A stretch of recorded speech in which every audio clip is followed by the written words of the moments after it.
안녕하세요, L사운드의 김용철입니다. 오늘은 지금까지 우리가 PA 시스템에 관련해 가지고 여러분들과 이야기를 나눠봤어요. 근데 오늘 특별하게 지금까지 4부로 나눠서 여러분들과 이야기했던 부분들을 최종 정리하는 시간을 가져보도록 합니다. 정말 재밌을 것 같아요. 그리고 이렇게 제가 이제 강의를 하다가 중간중간에 빼먹은 부분들이 좀 있더라고요. 이제 그런 부분들을 조금 더 보완해서 최종적으로 정리하는 시간을 가져보려고 합니다. 그러니까 여러분들 기대 많이 해주시면 좋을 것 같고요. 자, 시작하기 전에 구독과 좋아요 잊지 말아주시고요. 자, 바로 시작하도록 하겠습니다.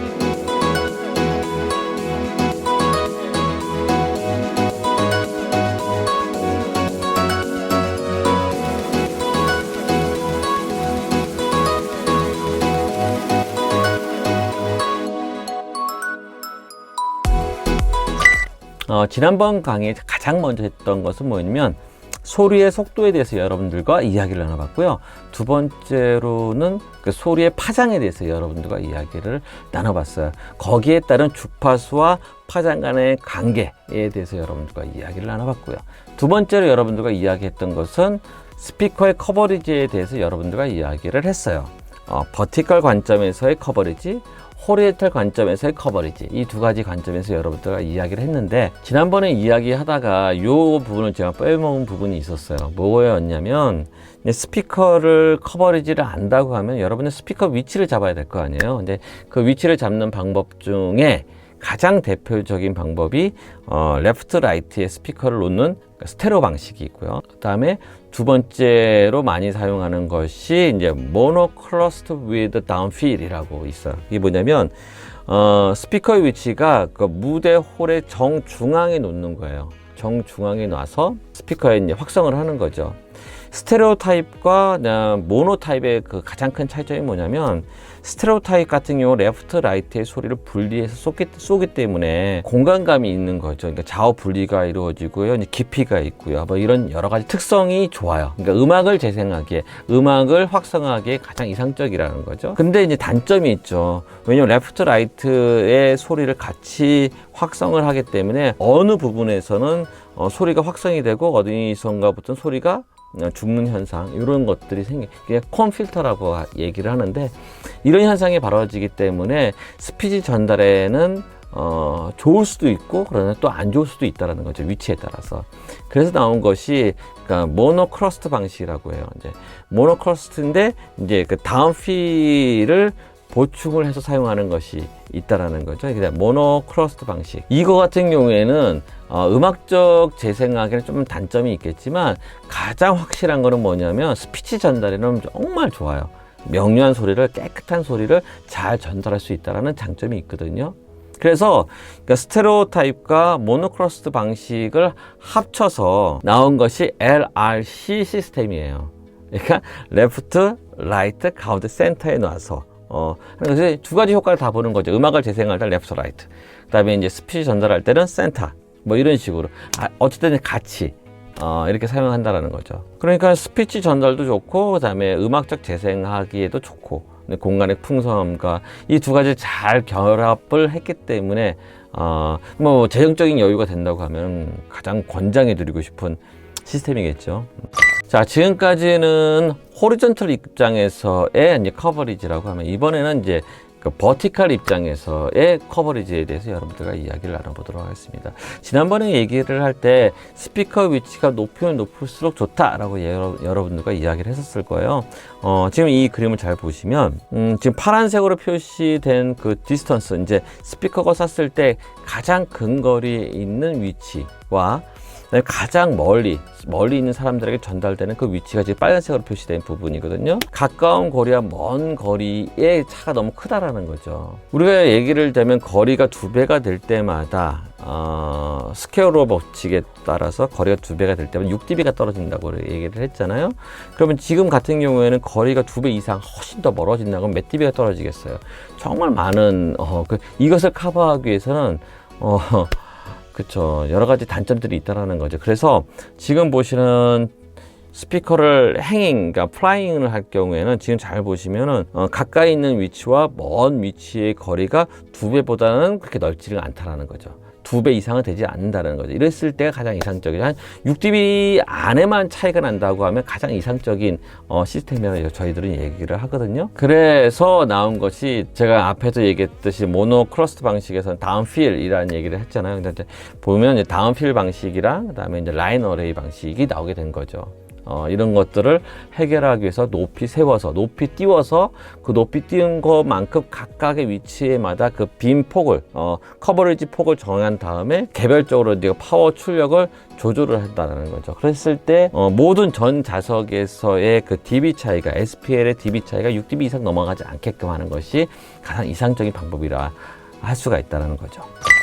그 다음 강의에서 이런 이야기를 했어요. 이제 디스트리뷰션 시스템에 대해서 여러분들과 이야기를 했거든요. 그러니까 딜레이에 대해서, 그러니까 뭐 언더 발콘이라든지 프론트 필 스피커에 대해서 여러분들과 이야기를 나눴어요. 그리고 추가로 이야기했던 것이 서브 우퍼에 대해서 여러분들과 이야기를 했고요. 그것을 딜레이 스피커를 어떻게 세팅하는지, 그다음에 서브 우퍼를 어떻게 세팅하는지에 대해서 여러분들과 잠깐 이야기를 나눴어요. 딜레이를 잡을 때 어떤 관점으로 잡아야 되는지 여러분들과 한번 나눠 보려고 합니다.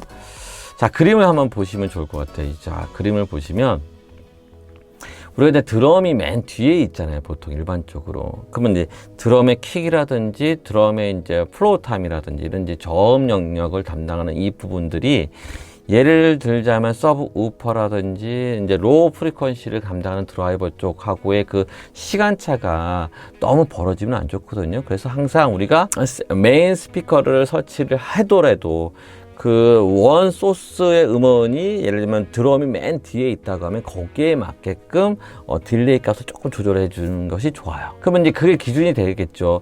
센터 스피커, 메인 스피커가 기준이 돼서 이거의 딜레이 값에 따른 그 위치에 따른 변화에 대한 딜레이 값을 또 이제 조절하게 되는 거죠.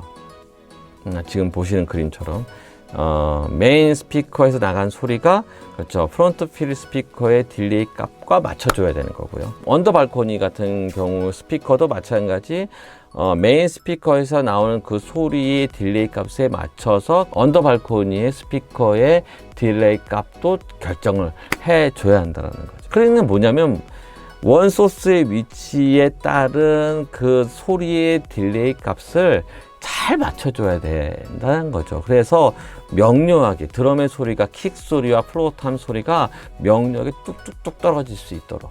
자, 이번에는 제가 이제 모니터 스피커 설치에 대해서는 여러분들과 이야기를 안 했던 것 같아요. 그래서 이제 요거에 대해서 한번 이야기를 해볼까 합니다. 제가 이제 그림을 좀 그려봤는데 무슨 차이를 느낄 수 있나요? 지금 이렇게 그림을 보시면, 그 리드싱어라든지 리드 보컬 같은 경우에 양쪽으로 그 모니터 스피커를 놓잖아요. 네, 지금 보시는 모니터 스피커는 웨지형이라고 하죠. 웨지형. 이게 웨지형이 뭐냐면 이렇게 이제 쐐기 모양으로 생겼다고 해서 웨지형이라고 해요. 잘 보시면 메인 보컬의 모니터 스피커가, 저는 지금 10인치를 사용했어요. 이렇게 10인치를 사용하고요. 리드 기타를 12인치를 사용하고요. 베이스 기타를 15인치 드라이버를 사용하고 있고요.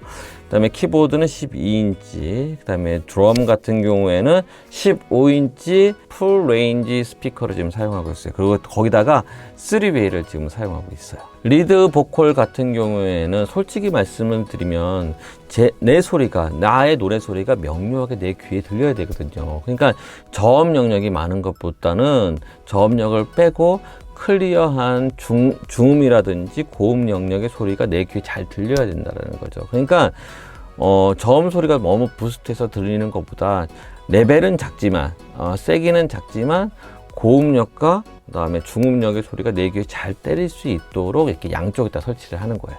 자, 뭐 리드 기타 같은 경우에는 그 모니터, 그러니까 리드 싱어보다는 조금 드라이버가 커야겠죠. 그런 걸 이제 사용하고, 베이스 기타 같은 경우에 저음역이 풍성하게 나와야 되잖아요. 그렇기 때문에 15인치 드라이버를 사용하는 모니터 스피커를 설치를 한 거고요. 12인치, 키보드 같은 경우에 12인치를 사용을 했어요. 키보드 같은 경우에는 저음과 고음의 모든 레인지가 다 담아져 있어야 되거든요. 그냥 12인치가 무난하다 싶어서 이제 12인치를 사용한 거고요.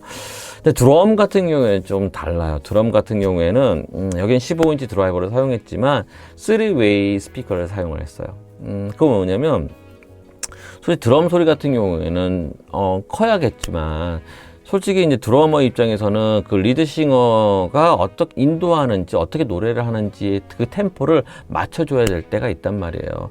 그리고 그 리듬 악기의 소리를 잘 귀로 잘 들어야 되는 상황. 근데 그쪽 드럼 쪽에서는 소리가 너무 크거든요. 그렇기 때문에 이제 3웨이, 그러니까 중음과 고음 영역의 소리를 명료하게 드러머에게 잘 들릴 수 있도록 지금 같은 3웨이 스피커를 세워서 놓는다는 거죠. 이렇게 하는 것이 가장 이상적인 모니터 스피커 배열하는 방법이에요. 이거는 제가 생각하는 관점에서 여러분들과 이야기를 한 거고요. 뭐 환경에 따라서는 그렇게 할 수 없는 환경이 많죠. 왜냐면 내가 갖고 있는 스피커가, 모니터 스피커가 뭐 요거밖에 없다라고 하면 이걸 써야 되겠지만, 여러분들이 갖고 있는 스피커가 이렇게 좋은 게 있다고 하면은 여러분들 이런 관점을 생각해서 설치를 해주면 세션 쪽이라든지 이제 보컬 쪽 입장에서는 상당히 좋을 거예요. 이런 관점에 대해서 여러분들의 생각을 해보면 좋겠다라고 생각해서 여러분들과 이야기를 나눠봤습니다. 힘들게 어렵게 달려온 것 같아요. 여러분들과 이제 정리하는 시간도 가져봤고, 두 번째 딜레이를 잡을 때는 파장, 그다음에 음속 그거 꼭 잊지 말아 주시고요. 자, 오늘까지 함으로 인해서 PA 음향 시스템에 관련한 설치 방법에 대해서 여러분들과 오랫동안 이야기를 나눠봤어요. 많이 도움이 됐을 거는 전 믿어요. 왜냐면 이런 강의를 하는 사람이 글쎄요, 그렇게 많지는 않은 것 같다는 생각이 들었거든요. 그러나 제가 이번에 했던 그 강의를 여러분들 정말 잘 들어주셨으면 좋을 것 같아요. 그리고 제가 그것이 토대가 된다고 하면은 더 재밌는 이야기들이 많거든요. 어떻게 이제 튜닝을 할 때 어떻게 해야 되는지, 또 스피커를 놨을 때 어떤 장점과 단점이 있는지, 요즘 나오는 스피커들은 어떻게 해야 되는 건지, 요즘 나오는 그 프로세서는 어떻게 다뤄야 되는지, 정말 여러분들과 여러분들과 나눠야 될 그런 많은 주제거리들이 많거든요. 솔직히 제가 다 아는 건 아니에요. 저도 나름대로 공부도 하고, 자료를 준비하고, 그림을 통해서 여러분들과 공유도 해보고, 그러면 저도 많이 배우게 되는 거고요. 또 여러분들도 나름대로 좋은 공부가 될 거고요. 이런 식으로 저희 채널은 운영해 나가려고 합니다. 서로 커가는 채널이죠. 저도 아직까지는 부족한 부분들이 많기 때문에 여러분들을 통해서, 이 채널을 통해서 저도 정말 베스트 엔지니어가 되기 위해서 노력하는 그런 사람이 되도록 노력하겠습니다. 다음번 강의는 또 무엇을 할까 좀 고민을 좀 해보려고 해요. 또 다음 강의를 또 기대해 주셨으면 좋을 것 같고요. 여러분 아시죠? 구독과 좋아요는 잊지 말아야 한다는 거 꼭 해주시고요. 정말 감사합니다. 고맙습니다.